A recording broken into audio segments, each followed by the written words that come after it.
Ассаламалейкум, мұсылмандарым. Мен сіздерге өзімнің тәжірибемді, оның ішінде умраны қалай арзан бағаға жасау керек екенін үйретуге ниет еттім. Жасыратын жоқ, қажылыққа және умраға жіберетін барлық туристік агенттер Құдайдан қорқуды ұмытып таза бизнеске көшті. Ақша үшін олар өз имандарын сатуға дайын. Тіпті муфтияттың өзі ақшаның дәмін сезініп өзінің туристік агенттігін ашты. Себебі қажылық кезінде әр қажыдан олар кемінде $1,500 дейін ақша табады. Ал умраға да кем дегенде $350-ден $500 дейін пайда табады әр адамнан. Бұл ұятсыз және ашкөз фирмалар тіпті бір жылдық туристік визаны $200-250 сатады. Туристік виза тек 535 реалдан тұрады, яғни $143 ғана. Кез келген адам интернет арқылы бірнеше минут ішінде осы визаға тапсырыс бере алады. Ашкөз туристік агенттіктер тіпті осы визадан ұялмай $100 пайда табуда. Неге Қазақстанда қажылық пен умра бәрінен қымбат деген сұраққа бет ауыздары қисаймай ұялмастан көлік шығындары мен қонақ үйлер қымбат деп ақталады мүфтиден бастап бәрі. Олардың бәрі бірдеңе болса, Құдайдан қорқыңдар деп ерді қорқытып, бірақ өздері ақша табатын кезде Алладан қорқуды ұмытып кетеді. Қысқасын айтқанда, оларда ұят та, ар-ождан да, Құдайдан қорқу да жоқ. Енді мені тыңдаңыздар.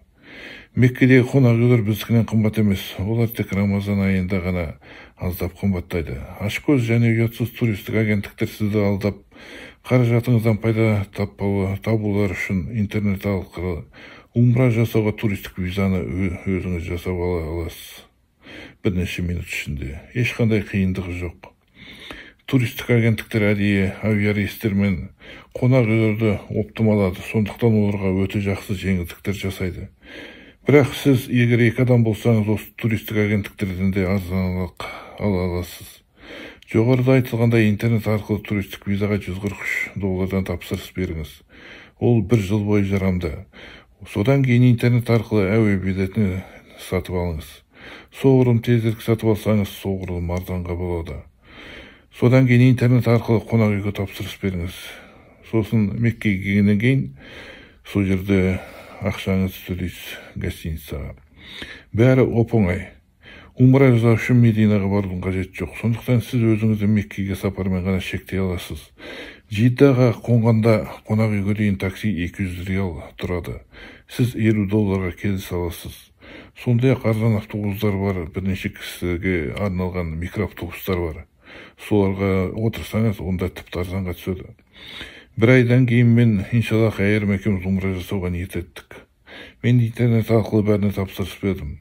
Әл-Харамға жақын орналасқан 5 жұлдызды қонақ үйде 11 күн өмір сүруім турфирмалардың Әл-Харамнан бірнеше шақырым жердегі 2-3 жұлдызды қонақ үйде 10 күн тұратын умра сапарына қарағанда әлде қайда арзанға түсті. Сондықтан ойланыңыздар. Аллах сіздерге ниеттеріңізді қабыл етіп сапарларыңызды жеңілдетсін. Қорытындылай келе барлық ұстаздардың, ұстаз әлімдердің Раббысы Аллаға ғана мадақ.